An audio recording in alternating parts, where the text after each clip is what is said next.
এখানে চালের দাম কত ধরতেছি আমি, 40 টাকা। চালের দাম কত ধরতেছি আমি এখানে, প্রতি কেজির দাম দেখো, প্রতিটার দাম, প্রতি 1 কেজির দাম 40 টাকা। চালের দাম যদি 40 টাকা হয়, ধানের দাম কি কখনো 40 হবে? না, ধানের দাম একটু কমাই ফেললাম, কত হবে? 20 টাকা। এটা থেকে একটা জিনিস ক্লিয়ার করতে পারতেছি আমি, আমি যখন চাল কিনতে যাব দোকান থেকে 40 টাকা করে চাল কিনতেছি আমি রান্না করে খাওয়ার জন্য, তাহলে ওটা কিন্তু খুচরা প্রাইস। কি প্রাইস? খুচরা। তার মানে এইটা সিপিআই মডেল অনুসারে যখন ভোক্তার জন্য দাম সূচক নির্ণয় করা হয়, তখন কিন্তু আর ওই 20 টাকা হিসাব করা হয় না, খুচরা প্রাইস কি করা হয়, হিসাব করা হয়। তার মানে এখান থেকে বলতে পারি সিপিআই হচ্ছে খুচরা প্রাইস দিয়ে বিবেচনা করা হয়, খুচরা পণ্য খুচরা মূল্য দিয়ে কি করা হয়, বিবেচনা করা হয়। তাহলে যদি উৎপাদকের ক্ষেত্রে চিন্তা করে, ধানটা কিন্তু উৎপাদক, পিপিএ কিছুক্ষণ আগে বলছিলাম, তাদের জন্য যে 20 টাকা করে আছে, এটা কিন্তু তাহলে পাইকারি মূল্য। কি মূল্য হবে? পাইকারি মূল্য। তাহলে বলতে পারি এখানে কি মূল্য বিবেচনা করা হয়? পাইকারি মূল্য বিবেচনা করা হয়। তাহলে আমি অনেকগুলো এমসিকিউ কিন্তু পেয়ে যাচ্ছি এখান থেকে। খেয়াল করে দেখে আরেকবার রিপিট করতেছি সবার সুবিধার্থে। সিপিআই মডেল অনুসারে ভোক্তার দাম সূচক অনুসারে সর্বদা ভোগ্য পণ্য অথবা চূড়ান্ত পণ্য নিয়ে কি করা হয়, অথবা সর্বশেষ পণ্য নিয়ে কাজ করা হয় বা তালিকা করা হয়, এবং সেখানে সর্বদা খুচরা মূল্য বিবেচনা করা হয়। এখানে যে লিস্টটা থাকবে সেটা আমাদের জন্য কি লিস্ট? খুচরা মূল্য হিসেবে বিবেচনা করা হয়। এবং পিপিআই মডেল অনুসারে মধ্যস্তর অথবা অর্ধ কাঁচা, মধ্যস্তর অথবা অর্ধ কাঁচা পণ্য নিয়ে কাজ করে এবং মূল্য নির্ধারণ করা হয় কি মূল্য?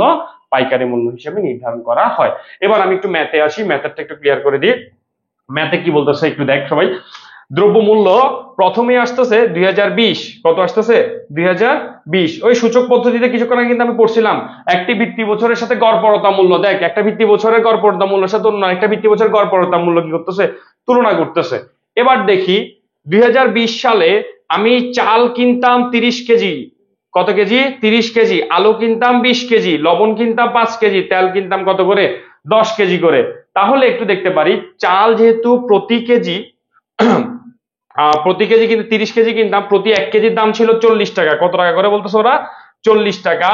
এবং টোটাল ব্যয় করতে কত টাকা? গুণ করতে হলে 30 গুণ 40 দিলে হয় 1200। তাহলে আলুর প্রাইস কত আসে? টোটাল সর্বমোট খরচ করতাম আমি আলুর পিছনে 400 টাকা, তারপর লবণের পিছনে ব্যয় করতাম 75 টাকা, এবং তেলের পিছনে ব্যয় করতাম কত? 800 টাকা। তাহলে ওভারঅল যদি আমি এখানে যোগ করে থাকি, টোটাল টাকাটা আসে 2475। একটু আমি হিসাব করে দেখি কত আসে এখানে। 2475 টাকায় আসবে আই থিঙ্ক। কত আসছে প্রথমে? 1200 প্লাস 400 প্লাস 75 প্লাস 800, হ্যাঁ 2475 টাকা আসতেছে। এবং সেম পরিমাণ প্রোডাক্ট যখন আমি 2024-এ কিনতে যাব, অবশ্যই দাম বাড়বে আমরা জানি। তাহলে তখন প্রতি কেজির দাম দাঁড়াচ্ছে 50 টাকা, 25 টাকা, 20 টাকা, 110 টাকা। অর্থাৎ যেটা 40 ছিল সেটা 50 হয়েছে, 20 টাকারটা 25 টাকা হয়ে গেছে, 15 টাকারটা 20, এবং 80 টাকারটা কত হয়েছে? 110। তাহলে আমার কিন্তু ভোগের পরিমাণ সেম রাখছি, কিন্তু আমার দ্রব্যমূল্যের দাম বেড়ে গেছে। তাহলে আমার অবশ্যই কস্ট বেড়ে যাবে। কস্ট কত করার বাড়তেছে দেখি আমি।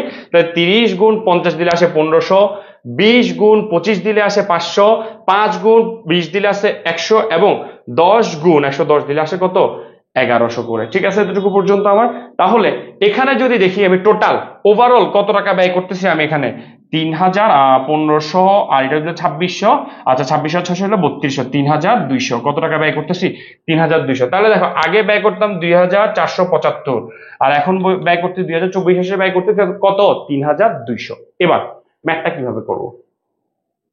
পরিমাণ দেওয়া আছে, যেটাকে আমরা কোয়ান্টিটি বলতে পারি। কি বলতে পারি? কোয়ান্টিটি।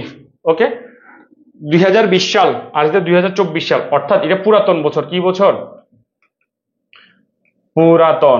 পুরান। আর এটা হচ্ছে আমার জন্য কি বছর? নতুন বছর। তাহলে পুরাতন বছর অনুসারে দেখতে পারি, পুরাতন বছর অনুসারে যেহেতু বলতেছি, এটা আমি দাম, প্রাইস দ্বারা প্রকাশ করা দামকে পিও, ওল্ড প্রাইস, কি দ্বারা প্রকাশ করব? Old price. তাহলে আর নতুন বছরের এটাকে কি দ্বারা প্রকাশ করব? New price. নিউ বছর, নতুন বছরের দাম আমার কাছে আসছে। হ্যাঁ, এবার এই যে ব্যয়টা কিভাবে বের করছিলাম, 30 গুণ 40 দিছিলাম না, অর্থাৎ কিউও ইন্টু পিও গুণ করার পরে যা বের হয়েছে, কত কি বের হয়েছে? কিউও ইন্টু পিও একসাথে আমার কাছে এই ব্যয়টা চলে আসছে। অর্থাৎ এই ব্যয়টা বের করার পর দেখো আমি এখানে সামেশন করছি। সামেশন মানে যোগফল, তাহলে কিউ ও এখানে বলতে পারি কিউ ও এবং পিও এর সমন্বয়ে আসছে, তাহলে বলতে পারি কিউ ও পিও, সামেশন মানে হচ্ছে যোগফল। বাস আমার কাছে এই নামটা চলে আসছে, মুখস্থ করার দরকার নাই, খুবই ইজি। এরপর 2024 সালে যদি যাই, আমি দেখলাম যে নতুন বছরের দাম, ঠিক আছে, আর বের করছি কিভাবে 30 গুণ 50, তাহলে কিউ ও এবং পিএন গুণ করছি আমি, তাহলে এটা লিখতে পারি নামটা বের, এখানে কিউ ও এবং পিএন, তাহলে গুণ করে করে যেহেতু বের করছি, আমি এটার নাম এভাবে দিতে পারি না, সামেশন অফ কিউ ও পি এন, অর্থাৎ যোগফল, নতুন বছরের যোগফল। এবার সিপিআই মডেল অনুসারে আমি যাই, সিপিআই কি অনুসারে, মডেল অনুসারে, CPI model consumer price index অনুসারে কি বলতেছে আমাকে, সর্বদা নতুন দামটা, নতুন বছরের দামটা উপরে বসে, পুরাতন বছরের দামটা নিচে বসে। তাহলে এখান থেকে একটা জিনিস তো বোঝা যাচ্ছে আমার, দেখো পুরাতন বছরের দামের নামটা কি দিছিলাম আমি, সামেশন কিউ ও পিও, দেখো নিচে, এবং নতুন বছরের দামটা কোথায়, উপরে, দেখো এই নামটা এখানে আছে, সামেশন পিও কিউ নিচে বসাইছি, এবং নতুন বছরের দামটা উপরে পি এন কিউ ও গুণ 100 দিয়ে দিছি আমি। তাহলে দেখো নতুন বছরের দাম ছিল আমার 3200, আর 2475 টাকা, তারপর গুণ করার পরে ভাগ করার পর আনসার কত, 1200, সরি 129.29%, 129.29%। এবং সিপিআই মডেল অনুসারে কিছুক্ষণ আগে বলছি দাম স্তর কত বৃদ্ধি পাচ্ছে, দাম স্তর বৃদ্ধি ওই 100 বলছিলাম না আমি, সিপিআই মডেল অনুসারে ভিত্তি বছর 100, এখান থেকে এই 100টা কি করতে হবে আমাকে বাদ দিতে হবে, তাহলে দাম স্তর কত হয়েছে 29.29%। এখন 100টা স্যার কেন বাদ দিছি এটা একটু বুঝাই বলি আপনাদেরকে আমি। এখানে আসছে 2475, 2475, আবার এখানে হচ্ছে 3200 অর্থাৎ 3200, এখানে ওরা 3200 যখন বের করছে, এটার পার্সেন্টেজ হচ্ছে 129.29, 129.29, কিন্তু কোশ্চেন আমাকে বলছে দাম স্তর কত বৃদ্ধি পাইছে। তোমাকে যদি আমি কোশ্চেন করি আগে ছিল 40 টাকা, পরে হয়েছে 50 টাকা, কত টাকা বৃদ্ধি পাইছে, তুমি বললো স্যার 10 টাকা বৃদ্ধি পাইছে, কত টাকা বৃদ্ধি পাইছে 10 টাকা, কেন তুমি বিয়োগ করে ফেলতেছো, আগের দামটাকে আমাকে কখনোই বলতেছো না। এখানেও সেম কোশ্চেন করছে দাম স্তর বৃদ্ধি পেয়েছে কত, তাহলে কি তুমি আমাকে আগের 40 টাকাটা সব বলো, স্যার দাম স্তর বৃদ্ধি পেয়েছে 50 টাকা, কখনোই 50 টাকা বলবো না, তুমি বলবা বিয়োগ করার পরে কত 10 টাকা। তার মানে এখানে যে দাম স্তরটা আছে পুরাতন বছরকে আমি 100% বিবেচনা করছি, কত পার্সেন্ট বিবেচনা করলাম 100%, অর্থাৎ এই টাকাটা এটার ভিতরে কি থাকে ইনক্লুডেড, যোগ করা আছে, কিন্তু আমি যোগ করা টাকাটা কি করে দিতে হবে, রাখতে পারবো না, আমাকে বলছে কত টাকা বৃদ্ধি পাইছে বা পার্সেন্টেজ অনুসারে কতটুকু বৃদ্ধি পাইছে, যেহেতু এখানে এটাকে 100% ধরছি, তার মানে এক্সট্রা যেটা আসছে সেটা হচ্ছে আমার জন্য কি মুদ্রাস্ফীতি। তার মানে এটা যদি 129 হয় ভিত্তি বছর বা পুরাতন বছরকে যেহেতু 100 বিবেচনা করছি, এই জন্য আমি কি করছি এখান থেকে বাদ দিয়ে ফেলছি, বাদ দেওয়ার সাথে সাথে কত পার্সেন্ট আসে 29.29%। ক্লিয়ার এতটুকু পর্যন্ত সিপিএম মানে একদমই সোজা। আসলে দেখো ভোগ্যপণ্য নিয়ে কাজ করতেছি বা চূড়ান্ত পণ্য নিয়ে কাজ করতেছি, এবং এই যে মডেল, এই যে সূত্রটা পুরাতন বছরের সাথে পুরাতন বছরের দামের সাথে পরিমাণের গুণ করব, নতুন বছরের দামের সাথে পরিমাণটা কি করব গুণ করব, এটা হচ্ছে আমার জন্য সিপিআই মডেল। খুবই একটা ইজি প্রসেস আমার জন্য। সিপিআই মানে কনজিউমার প্রাইস ইন্ডেক্স, ভোক্তার দাম সূচক, এতটুকু মনে রাখতে হবে। তো আমরা একটু যাই, আমরা দেখি আমাদের স্লাইডের ভিতরে কিছু প্র্যাকটিস করে ফেলি আমরা, হ্যাঁ, এবং এখান থেকে দুই ধরনের কোশ্চেন আসতে পারে সেটা একটা আমি দেখাবো। সরাসরি আমরা সৃজনশীল প্র্যাকটিসে চলে যাচ্ছি। এগুলো আমরা পড়াবো, একটু পরেই পড়াচ্ছি আমি একটু সরাসরি আগে প্র্যাকটিক্যাল এতক্ষণ পর্যন্ত যে ম্যাথটা করছি এই ম্যাথটা কিভাবে সলভ করতে হয় সেটা দেখাবো। দেখি এখানে একটা আমার কাছে চলে আসছে সিপিআই মডেল, ভোক্তার দাম সূচক নির্ণয় করো। কোশ্চেনটা একটু খেয়াল করি আমি, ভোক্তার দাম সূচক নির্ণয় করতে বলছে, এটা একটু দেখবেন সবাই। আমি এটাকে এখন স্টার্টিং এ হোম টাস্ক দিয়ে দিচ্ছি এবং পরেরটাকে আমি বুঝাই দিব কিভাবে করতে হবে, ঠিক আছে।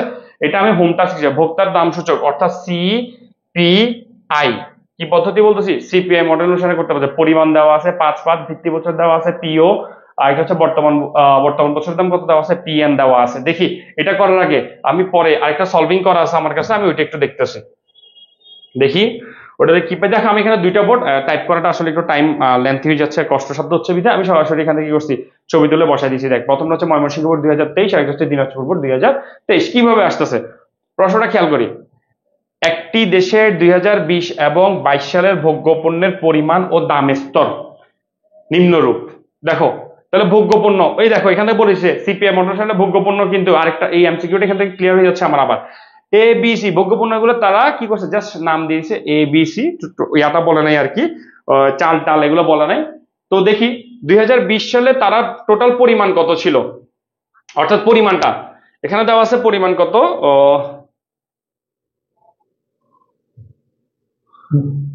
পরিমাণ দেওয়া আছে এখানে। সে এই পণ্য নিত 100 কেজি, এটা 5 কেজি, এটা 10 কেজি, এটা 5 কেজি। 2020 সালে ওই 2020 সালে যে প্রোডাক্টটা কিনতো সেটা ছিল 60 টাকা করে, 140 করে, 80 করে, 15 করে। এবং 2 বছর পরে সেটা আমরা সবাই জানি দামটা বৃদ্ধি পাচ্ছে কত, 60 70 হয়ে গেছে, 140 180 হয়ে গেছে, 80 হয়ে গেছে 100, আর 15 হয়ে গেছে 100, 15টা হচ্ছে 25। এবার দেখি নিচে কিভাবে আমরা এটা ঘরটা করবো। দেখো ভোগ্যপণ্যের দামগুলো দেওয়া আছে এখানে 2020 সাল। তার আগে কোশ্চেনটা পড়ি, উদ্দীপক ভোক্তার দাম সূচক সিপিআই, ভোক্তার মূল্য সূচক বা দাম সূচক সিপিআই, কনজিউমার প্রাইস ইন্ডেক্স সূচকে কি বলতেছে দেখো। 2020 সালে তারা ওই এখানে 100 5 10 5 লিখে ফেলছে, শেষ। 2020 সালে তারা 60 140 80 15 করে যেটা কিন্তু সেটাও বসেছে। অর্থাৎ এখানে এটাকে আমি বলতে পারি কোয়ান্টিটি কিউও বলতে পারি, এবং এটা যেহেতু ওল্ড প্রাইস পিও বলতে পারি, এটা যেহেতু নিউ প্রাইস এটাকে পিএন বলতে পারি। দেখো কিউও ওরা বসাই ফেলছে, পিও ওরা বসাই ফেলছে, এবং 2020 সালে তারা টোটাল কত টাকা খরচ করতো দেখো। 100 গুণ 60 দিয়ে যা আসতেছে, 100 গুণ এটা না ইরেজ, এখানে কত টাকা ব্যয় করতেছে দেখো। কিউও এবং পিও গুণ করার পরে 100 গুণ 60 আসতেছে কত 6000, 5 গুণ 140 কত আসতেছে 700। অর্থাৎ এটার সাথে সে এটা গুণ করছে, এই দুইটা গুণ করার পরে এটা আমি 1 দিলাম, এখানে 1 সিস্টেমটা চলে আসছে। টোটাল গুণ করার পরে সামেশন পিও কিউও, দেখো এটা গুণ এটার সাথে এটা গুণ, 100 দিয়ে এটা গুণ করছে, এটার সাথে এটা গুণ করছে, এই টাকাটা আমার টোটাল ওভারঅল টাকাটা চলে আসছে, অর্থাৎ ভিত্তি বছরেরটা। এবং পরবর্তী বছরটা কোনটা আসতেছে দেখো, 2022 সালের সাথে এই পরিমাণের আবার দামটা গুণ করবে। দেখো পরিমাণ এখানে দেওয়া আছে, 2022 সালের নতুন টাকা কত, 100 গুণ 70 গুণ করছে 7000, 5 গুণ 180 গুণ করলে যা আসে 900। অর্থাৎ এভাবে গুণ করছে, কিউ ওর সাথে সে পিএনটা গুণ করছে, এবং দুইটা গুণ করার পরে এটাকে আমি 2 দিতে পারি, তার 2 এর টাকাটা এখানে চলে আসছে। অর্থাৎ এটা নতুন বছরের টাকা, এটা হচ্ছে আমার জন্য কি বছরের টাকা, পুরান বছরের টাকা। তাহলে দেখো সামেশন করছে, টোটাল যোগ করার পর যা আসে, আমি জানি সবসময় সিপিআই মডেল অনুসারে উপরে নতুনটা বসে, নিচে কি বসে, পুরানটা। তাহলে নতুন টোটাল সামেশন কত ছিল 9025, এবং পরে পুরাতন বছরটা ছিল 7575। তারপরে দেখো এখানে একটা জিনিস ক্লিয়ার করি, গুণ করার পরে সে 100 দ্বারা গুণ করে কত আসছে 119.14%। ভোক্তার দাম সূচকে সিপিআই মডেল সালে 119.14% লিখছে, এখানে কিন্তু 100 বিয়োগ করে নাই। কেন বিয়োগ করে নাই, কারণ এখানে 2 ধরনের কোশ্চেন থাকে আমার কাছে। যদি আমাকে ভোক্তার মূল্য সূচক বা ভোক্তার দাম সূচক নির্ণয় করতে বলে, তাহলে আমি 100 বিয়োগ করব না, তারা আমাকে বলছে টোটাল ওভারঅল কত পার্সেন্ট বাড়ছে, এটা আমাকে একটু বলো, ভোক্তার দাম সূচক কত আগেরটা সহ। কিন্তু যদি আমাকে মুদ্রাস্ফীতির হার বলে, কি বলে, মুদ্রাস্ফীতির হার, অর্থাৎ কতটুকু বৃদ্ধি পাইছে, বা কোশ্চেন প্যাটার্ন যদি এরকম হয় মুদ্রাস্ফীতির হার কতটুকু বৃদ্ধি পাইছে, অথবা ভোক্তার দাম সূচক হার কতটুকু বৃদ্ধি পেয়েছে শব্দটা বলা, পার্থক্য নির্ণয় করে ফেলতে বলছে, তখন আমি কি করব, 100 বিয়োগ করবো। আমি দুইটা কোশ্চেন ইচ্ছা করে পাশাপাশি এখানে রাখার রিজন হচ্ছে এটাই, কোশ্চেন প্যাটার্নটা আমাকে বুঝতে হবে। যখন বললো ভোক্তার মূল্য সূচক সিপিআই নির্ণয় করো, তখন 100 বিয়োগ করব না। কিন্তু যখন আমাকে বললো মুদ্রাস্ফীতির হার বা মুদ্রাস্ফীতি বৃদ্ধি কত পেয়েছে, বা দাম সূচক কত বৃদ্ধি পেয়েছে, এই টাইপের কোনো শব্দ থাকে, বা শুধুমাত্র মুদ্রাস্ফীতির হার নির্ণয় করো, তখন আমি কি করব, এখান থেকে 100টা অবশ্যই বিয়োগ করব। তাহলে এটাও কিন্তু সেম প্রসেস, পরিমাণ দেওয়া আছে, পরিমাণকে আমি কিউও বলতে পারি, এটাকে আমি কি বলতে পারি, পিও বলতে পারি, এটাকে আমি কি বলতে পারি, পিএন বলতে পারি, এবং সেম প্রসেসটাতে আমি কাজগুলা কমপ্লিট করে ফেলছি। এই হচ্ছে আমার সূচক সংখ্যা পদ্ধতির ম্যাথগুলো। তাহলে আমি আরেকবার বলতেছি, আমি 2 পদ্ধতির ম্যাথ করলাম আমরা আজকে। একটা হচ্ছে সাধারণ পদ্ধতি এবং সাধারণ পদ্ধতি বা গাণিতিক পদ্ধতি, আর একটা হচ্ছে সূচক সংখ্যা বা তালিকা সূচক পদ্ধতি, আর কি ইন্ডেক্স পদ্ধতি যেটা করলাম। ইন্ডেক্স পদ্ধতি হচ্ছে 3 প্রকার বলতে আমরা সবাই বলছি, একটা হচ্ছে সিপিআই, একটা হচ্ছে পিপিআই, একটা হচ্ছে জিএনপি ডিফ্লেটর। সিপিআইটা আমাদের সবার জন্য লাগে।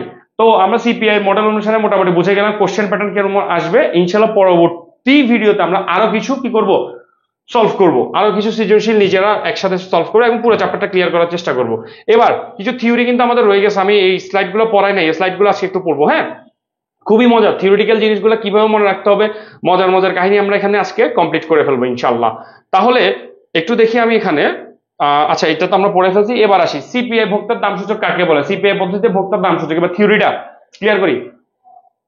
ভোক্তাদের ব্যয় সম্পর্কিত, ভোক্তাদের কি সম্পর্কিত, ব্যয় সম্পর্কিত। একটু দেখি, ভোক্তাদের ব্যয় সম্পর্কিত। আর ভোক্তারা কি কোন ব্যয়টা করে একটু বলবো আমাকে, খুচরা পদ্ধতি না পাইকারি পদ্ধতি? অবশ্যই কমেন্ট সেকশনে আমাকে জানাই দিবা। ভোক্তাদের ব্যয় সম্পর্কিত তথ্য সংগ্রহ করে, দেখো তথ্য সংগ্রহ করতেছে অর্থাৎ তালিকা আকারে, হ্যাঁ, করে দাম সূচক নির্ণয় করাকে আমরা কি বলবো? ভোক্তার মূল্য সূচক বা সিপিএ পদ্ধতি বলবো। এই দেখো যেটা বলে ফেলছি, এটা কিন্তু আমি আবার এখানে লিখে ফেলছি। তারপরে কমেন্ট সেকশনে অবশ্যই বলবো, তাহলে তোমাদের মনে থাকবে সিপিআই মডেল অনুসারে ভোগ্য দ্রব্যের কি মূল্য বিবেচনা করা হয়?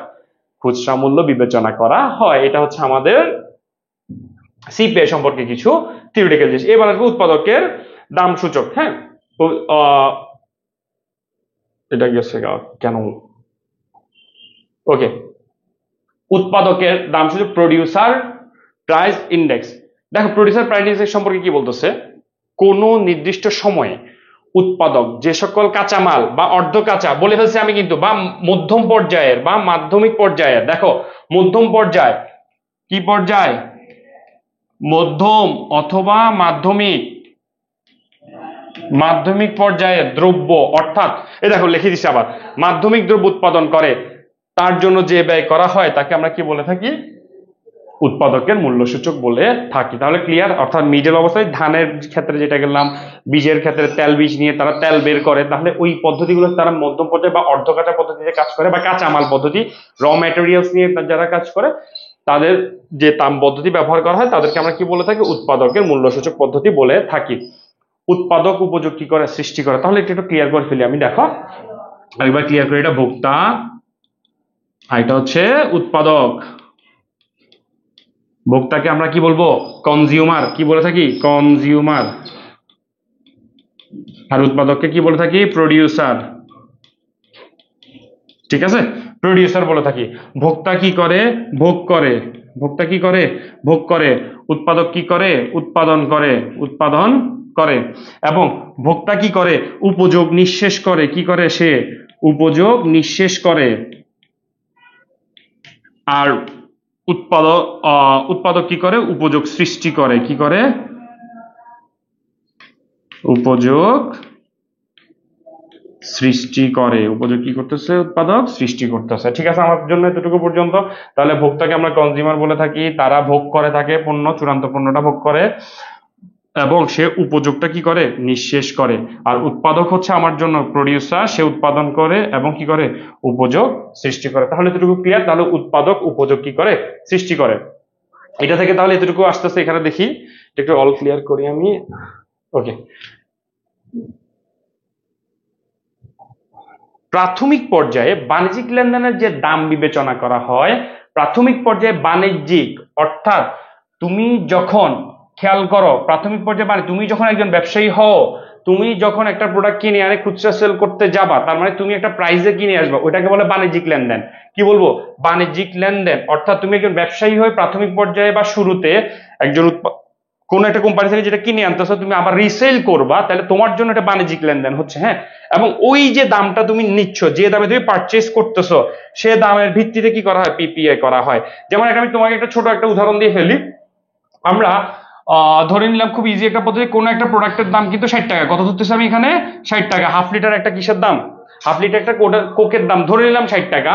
কিন্তু যারা তোমাদের কাছে খুচরা ব্যবসায়ী, তারা কি করতেছে? তারা হয়তো এটা 53 টাকা ধরে কিনতেছে। কত করে কিনতেছে? 53। কিন্তু মাঝখানে যারা পাইকার আছে, কারা? পাইকারি বা গুদামজাত করে রাখে, তারা হয়তো এটা দেখে 40-43 টাকা করে কিনতেছে। এই দেখো, এটা হচ্ছে কি, তারা 40-43 টাকা করে কার থেকে কিনতেছে? নিশ্চয়ই কোনো কোম্পানি বা যে উৎপাদন করে একদম স্টার্টিং পয়েন্টে থাকে। তার মানে এগুলো হচ্ছে তোমার জন্য কি লেনদেন? বাণিজ্যিক লেনদেন। তাহলে যখন আমি পিপিআই মডেল ইউজ করতে যাব, কোন মডেল? পিপিআই, প্রডিউসার, উৎপাদকের দাম সূচক বা মূল্য সূচক কি করতে যাব? নির্ণয় করতে যাব, তখন আমি 40 টাকা দিয়ে নির্ণয় করবো। এই কথাটা এখানে বলছে, বাণিজ্যিক লেনদেনের সময় যে দাম বিবেচনা করা হয়, কোন দাম বিবেচনা করা হচ্ছে? এই 40 টাকা। দেখছো, যেটা কিনে আনতেছো তাকে আমরা কি বলে থাকি? পিপিআই নির্ধারণ করা হয়। এবং একটা দেশে নীতি নির্ধারকরা, যারা নীতি নির্ধারণ করে, তারা কি নিয়ে ব্যবসা করে? যারা নীতি নির্ধারণ করে তারা কাকে নিয়ে ফোকাস করে সবচেয়ে বেশি? পিপিআই। কারণ তুমি যদি বেশি দামে কিনো তাহলে তুমি বেশি দামে সেল করবা, এবং তুমি যদি কম প্রাইসে কিনো তুমি আবার কি করবা? কম প্রাইসে সেল করতে পারবা। তুমি যদি মনে করো যে তুমি একটা পণ্য 30 টাকাতে কিনে আনছো, ভোক্তাদের কাছে ডিরেক্ট সেল করতে পারতো, তাহলে তুমি সেটাকে 35-40 করতে পারো। কিন্তু তুমি যদি পারচেজিং প্রাইসে করো 40 টাকা 45 টাকা, তাহলে অবশ্যই তুমি সেখান থেকে একটু বাড়তি সেল করবা। এজন্যই নীতি নির্ধারকরা সবসময় পিপিআই ক্ষেত্রে কি বলা হয়, নীতি নির্ধারকরা সবসময় পিপিআই কে কি করে, অধিক গ্রহণযোগ্য হিসেবে বিবেচনা করে, কারণ আমি যত কম প্রাইসে কিনতে পারবো সেটা আমি তত ভালো আমার জন্য। ওকে, তাহলে এতটুকু পর্যন্ত আমাদের সবার ক্লিয়ার হচ্ছে। উৎপাদকের মূল্য সূচক আমার ক্লিয়ার হয়ে গেছে, প্রোডিউসার প্রাইস ইন্ডেক্স বা পিপিআই। এরপর উৎপাদকের অবমূল্যায়ন সূচক জিএনপি ডিফ্লেটর। এইখান থেকে একটু দয়া করে আমার বাবারা এবং মায়েরা একটু এটা মুখস্থ করিস, এটা একটু মুখস্থ করিস কাইন্ডলি, ঠোঁটস্থ মুখস্থ কণ্ঠস্থ অন্তস্থ করে ফেলিস, ঠিক আছে? এটা আমাদের এমসিকিউতে অনেকবার আসে, বা খ নাম্বার পার্টে আসে, 2 নাম্বারের জন্য জিজ্ঞেস করে উৎপাদকের অবমূল্যায়ন সূচকের সূত্রটি লিখো। তখন আমাকে অবশ্যই লিখতে হবে, দুইটা আছে, আর্থিক জিএনপি বা প্রকৃত জিএনপি এবং বর্তমান জিএনপি ডিফ্লেটর, হ্যাঁ ডিফ্লেটর এবং জিএনপি ডিফ্লেটর থেকে বাদ, ভিত্তি বছরটা বাদ এবং ভিত্তি বছরটা নিচে বসবে। এবার দেখি উপরে কি বলতেছে। অর্থনীতি সকল দ্রব্যের দামের ক্ষেত্রে দাম এই ক্ষেত্রে প্রতিফলিত হয়। তাহলে দেখো, দাম অর্থনীতির সকল দ্রব্যের দাম, মানে আমরা যতগুলো অর্থনীতি প্রোডাক্ট হয় আমরা জানি কিন্তু দ্রব্য কয় প্রকার, 2 প্রকার, একটা হচ্ছে অর্থনৈতিক দ্রব্য আর একটা হচ্ছে ফ্রি গুডস, ঠিক আছে, মুক্ত দ্রব্য। অর্থনৈতিক দ্রব্য যার কি করা হয়, আমরা চাহিদা তৈরি আছে, টাকা দিতে হয়, কিন্তু ফ্রি গুডস মুক্ত দ্রব্যের কিন্তু কি হয় না, কোনো প্রাইস থাকে না, জিরো প্রাইসে থাকে, যেমন বাতাস অক্সিজেন, এগুলোকে ফ্রি গুডস বলা হয়। হ্যাঁ, তো দ্রব্যের দাম এক্ষেত্রে প্রতিফলিত হয়, অর্থাৎ জিএনপি ডিফ্লেটরে এখান থেকে লাগবে অর্থনীতির সকল দ্রব্য কোথায় বিবেচনা করা হয়, উৎপাদকের অবমূল্যায়ন সূচকে কি করা হয়, বিবেচনা করা হয়। দেখো, প্রতিফলিত হয় বলে একে কি বলা হয়, প্রসারিত দাম সূচক। তাহলে প্রসারিত দাম সূচক কাকে বলা হয়, জিএনপি ডিফ্লেটরকে বা উৎপাদকের অবমূল্যায়ন সূচককে। একটু স্টার চিহ্ন দিয়ে খাতায় নোটেট করে লিখে ফেলবি, নোটেট এই চ্যাপ্টারের শুরুতে লিখে ফেলবি অবশ্যই। ব্যাপক বা প্রসারিত দাম সূচক কাকে বলা হয়, অবমূল্যায়ন সূচককে বা জিএনপি ডিফ্লেটরকে, ঠিক আছে। নামিক বা আর্থিক জিএনপি ও প্রকৃত জিএনপির আনুপাতিক হারকে ডিএমপি বলা হয়। নামিক বা আর্থিক জিএনপি, এত কিছু লাগবে না, তোরা জাস্ট এটা মনে রাখবি, আর আমি এখানে যে টিক চিহ্নটা দিচ্ছি সেটা একটু মনে রাখলেই হয়েছে। ক্লিয়ার? এতটুকু পর্যন্ত জিএনপি ডিফ্লেটরের ক্ষেত্রে জাস্ট সূত্রটা একটু আমাদের এমসিকিউর জন্য বেশি ইম্পর্টেন্ট থাকে। ওকে, এরপরে আমি দেখি কি আসছে আমার এখানে, মুদ্রাস্ফীতির কারণ। আমরা এতক্ষণ পর্যন্ত মুদ্রাস্ফীতি পড়ছি, আমাদের দেশের অবস্থা ভালো না খারাপ সেটা কমপ্লিট করে ফেলছে, ঠিক আছে। এবার আসবে মুদ্রাস্ফীতি কেন হয়, তার প্রতিটা জিনিস হওয়ার কারণ আছে। যেমন এই আমরা জানি বর্তমান সিচুয়েশনে আমাদের ফেনী, তোমরা সবাই দেখছো আমাদের সারা বিভিন্ন জায়গায় গেছে, ফেনী হাটহাজারী, আমি কুমিল্লা নোয়াখালী সব জায়গায় প্লাবিত হচ্ছে প্রচুর পরিমাণ, ওইটার একটা রিজন আছে কিন্তু, ঠিক আছে। এখানেও মুদ্রাস্ফীতি যখন হচ্ছে তার কোনো না কোনো একটা কি থাকতেছে, কারণ থাকতেছে। এই কারণ মূলত হচ্ছে, প্রধান কারণ হচ্ছে কয়টা একটু দেখে ফেললে আমি এখানে, আমার কাছে আছে আরো অনেকগুলো কারণ আছে। এটা হচ্ছে চাহিদা, সামগ্রিক চাহিদা জনিত মুদ্রাস্ফীতি, ব্যয় বৃদ্ধি জনিত মুদ্রাস্ফীতি, কাঠামোগত মুদ্রাস্ফীতির কারণ হতে পারে, আরো আছে প্রাকৃতিক কারণ আছে, সামাজিক কারণ আছে, রাজনৈতিক কারণ আছে। তবে সবচেয়ে বেশি বহুল আলোচিত হয় আমার কাছে এই 3টা পদ্ধতি। মুদ্রাস্ফীতি কারণ মানে কেন হয়, ঠিক আছে। এবার মুদ্রাস্ফীতি কেন হয়, এই পদ্ধতিগুলো থেকে আমাদের কিন্তু সিকিউ অর্থাৎ ঘ পাটে অথবা ঘ পাটে বেশি আসে, এটা উচ্চতর দক্ষতাতে আমার জন্য সিকিউতে এটা আসে। কিভাবে আসে একটু পরে আমি ক্লিয়ার করতেছি। তবে আমরা একটু এটা দেখি, এখানের ভিতরে এই জিনিসগুলো আমাকে একটু ব্যাখ্যা করতে হবে এবং কিভাবে মনে রাখবো। মনে রাখার প্রসেসটা কিন্তু মুখস্থ করে না, আমি একটু কিছু ট্রিক্স অ্যাপ্লাই করবো, কিছু পলিসিতে আমি ট্রিক্স অ্যাপ্লাই করবো কিভাবে মনে রাখতে পারি, আর কিছু ক্ষেত্রে আমাকে একটু মেমোরাইজ করতে হবে। হ্যাঁ, দেখো, প্রথমটা হচ্ছে চাহিদা, সামগ্রিক চাহিদা বৃদ্ধি হবে, এটা সামগ্রিক চাহিদা বৃদ্ধিজনিত কি বলতেছি, মুদ্রাস্ফীতি। তো এটা মনে রাখার প্রসেসটা কি, আমি তোমাদেরকে আমাদের ভিডিও নাম্বার 1-এ পড়াইছিলাম মুদ্রাস্ফীতি হওয়ার আরেকটা কারণ দিছিলাম সরকারি ব্যয় বৃদ্ধি। কি দিছিলাম, সরকারি ব্যয় বৃদ্ধি। তাহলে আমি যদি একটু লিখতে পারি সরকারি ব্যয় বৃদ্ধি, সরকারি ব্যয় বৃদ্ধি। আর সরকারি ব্যয় যখন বৃদ্ধি পায়, আমি ওখানে একটু ভালো করে দেখলাম ওই ভিডিওটা, তখন আমরা বলি এটাকে ঘাটতি ব্যয়। কি ব্যয় বলে থাকি আমরা, ঘাটতি ব্যয় হয়। আর ঘাটতি ব্যয় যখন তৈরি হয় অর্থাৎ শর্ট পড়ে, অর্থের কি পড়ে, শর্ট পড়ে, তখন সরকার আবার নতুন করে অর্থের যোগান দেয়। নতুন করে কিসের যোগান দেয়, অর্থের যোগান দেয়। বাজারে নতুন অর্থ ছাপাবে, অর্থের কি দেয়, যোগান দেয়। নতুন করে অর্থের যোগান বাড়তে থাকে। তাহলে নতুন করে যখন অর্থের যোগান বৃদ্ধি পাইতে থাকবে তখন মানুষের কি হবে, মানুষের আয় বেড়ে যাবে। কি বৃদ্ধি পাবে? আয় বৃদ্ধি। আয় বৃদ্ধি পেলে দ্রব্যমূল্য কি হবে? বৃদ্ধি পাবে, ঠিক আছে। তবে তার আগে বলে, আয় বৃদ্ধি পেলে মানুষের চাহিদা বৃদ্ধি পায়। কি বৃদ্ধি পায়? চাহিদা বৃদ্ধি পায়। আর চাহিদা যখন বৃদ্ধি পায় তখন, এখানে আরেকবার লিখি সুন্দর করে, স্পেস নাই দেখি, একটু লেখা হচ্ছে আয় বৃদ্ধি। আয় বৃদ্ধি হলে চাহিদা বৃদ্ধি পায়। কি বৃদ্ধি পায়? চাহিদা বৃদ্ধি।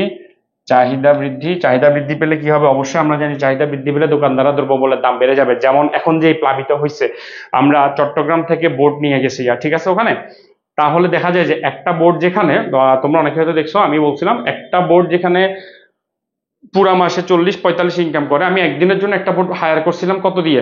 40,000 টাকা দিয়ে। তার মানে আমাদের অবশ্যই নিজের ওদেরকে কি করার জন্য, রেস্কিউ করার জন্য। কিন্তু এটা দ্বারা বোঝা যাচ্ছে আমাদের যেহেতু চাহিদা বেড়ে গেছে, তারা অবশ্যই বোটের দামটা বাড়াই দিছে। তাই ঠিক এখানেও সেম, যখন মানুষের চাহিদা বৃদ্ধি পাবে কি হবে? দ্রব্যমূল্যের দাম বৃদ্ধি পাবে। আর তাকে আমরা কি, তখন আর যখন দ্রব্যমূল্যের দাম বৃদ্ধি পায় তখন কিন্তু অর্থের ক্রয় ক্ষমতা কি হয়? হ্রাস হয়, অর্থ দুর্বল হয়ে যায়, ঠিক আছে। আর এই দুর্বল হওয়াকে আমরা কি বলবো? মুদ্রাস্ফীতি বলবো। তাহলে এখান থেকে একটা জিনিস হয়, চাহিদাজনিত মুদ্রাস্ফীতির উপরে আমি আয়টা ছাড়া বাকি কয়টা পদ্ধতি পাচ্ছি এখানে? আচ্ছা, আয় সহ টোটাল 4টা পদ্ধতি পাচ্ছি। কয়টা পদ্ধতি? সরকারি ব্যয় বৃদ্ধি, ঘাটতি ব্যয়, অর্থের যোগান, আরেকটা হচ্ছে আয় বৃদ্ধি। এবং এই আয় বৃদ্ধি সহ এখানে যেটা আসছে আমার জন্য, চাহিদা বৃদ্ধিজনিত কি বলতে পারি? মুদ্রাস্ফীতি বলতে পারি। তাহলে দেখো, সরকারি ব্যয়, অর্থের যোগান, ঘাটতি ব্যয়, এগুলো সবগুলো আমার জন্য কিসে হচ্ছে? চাহিদা বৃদ্ধিজনিত মুদ্রাস্ফীতিতে পড়তেছে। এরপর একটু দেখি অনুৎপাদনশীল খাত, শিশু পার্ক, এগুলা কি? অনুৎপাদনশীল খাত মানে কি? যেখান থেকে সরকারের কোনো আর্ন হয় না, যেখান থেকে সরকারের কোনো কি হয় না?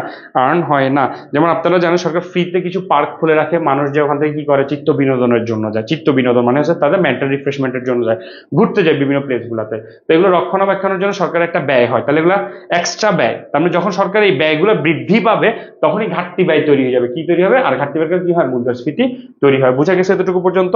অনুৎপাদনশীল খাত, যেমন স্টেডিয়াম দিছে, চিত্তবিনোদন দিছে, শিশু পার্ক, যেখান থেকে সরকার কোনো ধরনের অর্থ নেয় না।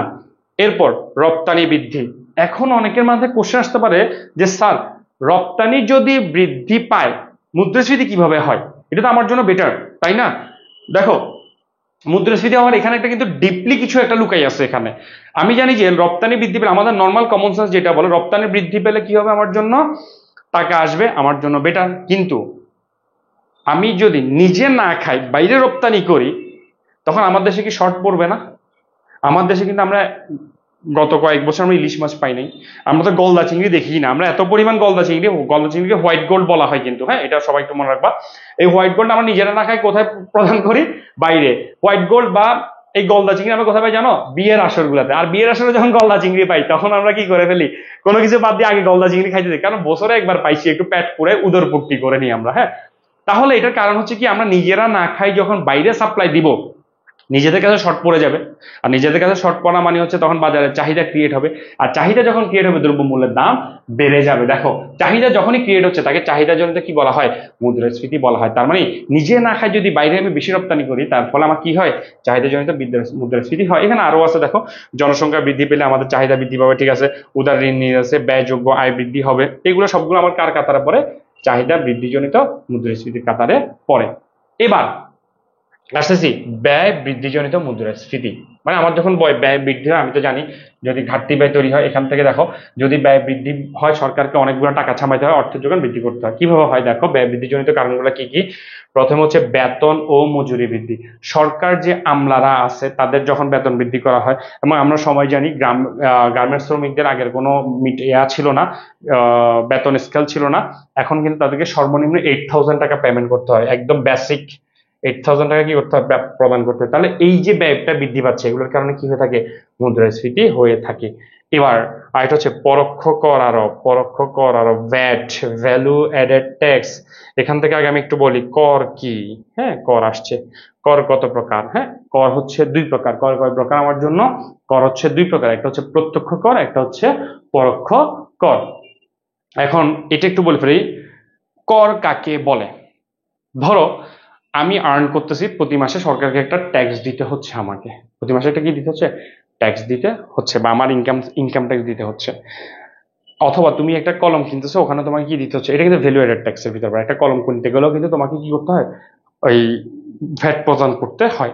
এখন তুমি যে সরকারকে টাকাটা দিচ্ছ, অবশ্যই তুমি দিতে বাধ্য। তুমি কলম কিনতেছো, দিতে বাধ্য। তুমি যখন ইনকাম করো তুমি দিতে বাধ্য, নাহলে দুর্নীতি দমন কমিশন আসে পরে দিয়ে তোমার ধরবে। হ্যাঁ, তাহলে এই যে আমি ভ্যাটটা দিতেছি, আমি দিতে বাধ্য, বাধ্য হয়ে গেছি। কিন্তু দেখো আমি একটু শব্দটা লিখে ফেলি, বাধ্য, বাধ্যতামূলক, কি মূলক, বাধ্যতামূলক। কিন্তু সরকারকে আমি ভ্যাট দেওয়ার পর সরকার কি সাথে সাথে আমাকে কোনো সুবিধা দিচ্ছে? না। সরকার আমাকে আশেপাশে, ধরো তোমার, তুমি যেহেতু আমাকে এই পণ্যটা কিনছো বা এখন 2 লক্ষ টাকা ইনকাম ট্যাক্স দিচ্ছ, ধরো আমি তোমাকে একটা বাড়ি করে দিচ্ছি, বা ধরো আমি তোমাকে একটা ফুল গিফট করছি, না। অর্থাৎ বাধ্যতামূলক ভাবে প্রদান করতেছি, কিন্তু প্রত্যক্ষভাবে কোনো সুবিধা পাচ্ছি না, ইনস্ট্যান্ট প্রত্যক্ষ সুবিধা পাচ্ছি না। আর এই যে প্রত্যক্ষ সুবিধা পাচ্ছি না, একে বলা হয় কি, ট্যাক্স। অর্থাৎ যদি আমি গোছায় বলি, প্রত্যক্ষ কোনো সুবিধা না পেয়ে বাধ্যতামূলক ভাবে সরকারকে যে অর্থ প্রদান করতে হয় তাকে আমরা কি বলে থাকি, কর বলে থাকি। আর এই কর যখন বৃদ্ধি পায় তখন আমরা কি হবে, ব্যয় বৃদ্ধিজনিত মুদ্রাস্ফীতি। এরপর পাবলিক ইউটিলিটি, এটা সবাই জানো। পাবলিক ইউটিলিটি কি, গ্যাস, পানি, বিদ্যুৎ বিল দাম যখন বৃদ্ধি পাবে, দাম বৃদ্ধি পেলে আমরা জানি যখন দ্রব্যমূল্যের দাম বৃদ্ধি পায়, অর্থের ক্রয় ক্ষমতা হ্রাস পায়, তাকে আমরা কি বলে থাকি, মুদ্রাস্ফীতি হয়ে থাকে। তাহলে ব্যয় বৃদ্ধিজনিত মুদ্রাস্ফীতির ভিতরে এটা পড়তেছে। তোমরা নিজেরাই দেখতে পারবা যে বিগত কিছুদিন আগে ইয়াতে অগাস্টে যখন নেট অফ করে দেওয়া হয়েছে, কর রেট কিন্তু প্রচুর পরিমাণ বৃদ্ধি পেয়ে গেছিল।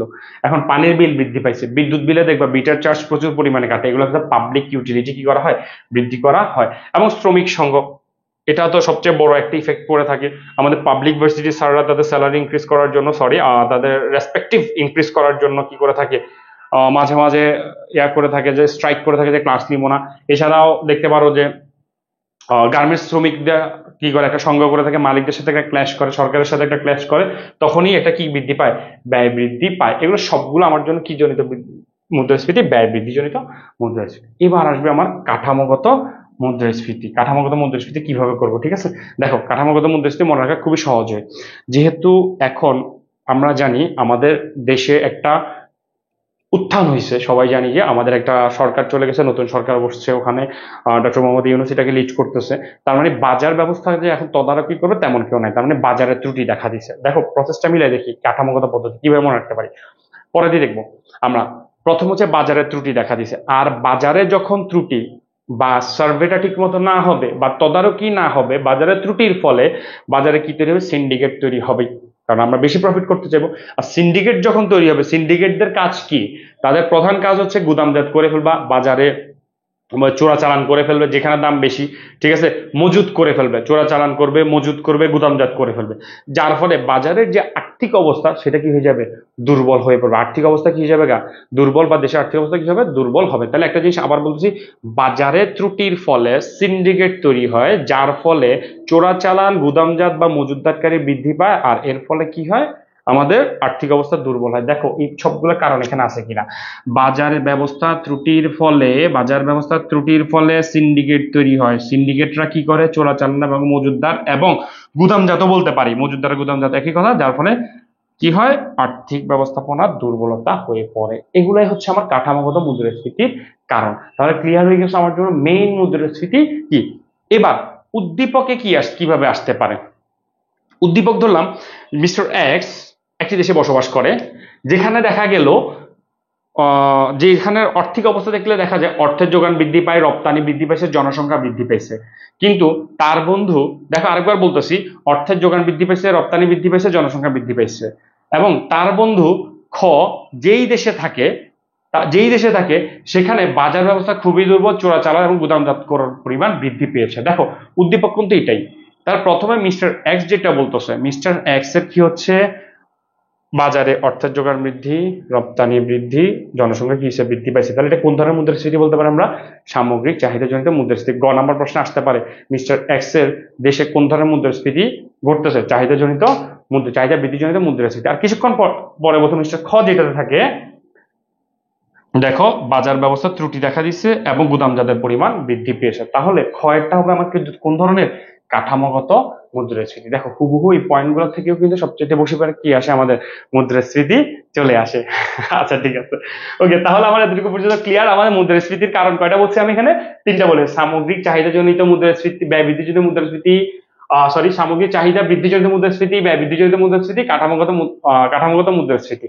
আচ্ছা অনেকক্ষণ ধরে আমি আসলে ক্লাস নেওয়ার সময় ফান করতে পারতেছি না বা একটু কষ্ট হচ্ছে, কারণ একটু বলে ফেলি কারণটা, আমি সবাই যেন ফেনীতে প্রচুর পরিমাণে ফ্লাড হয়েছে ওগুলা নিয়ে একটু টায়ার্ড প্রচুর পরিমাণে, আমি মনও খারাপ আসলে, দেশের যে একটা সিকুয়েন্স এসেছে, খুবই অস্থির অবস্থা দেশে কিন্তু বিদ্যমান, ঠিক আছে?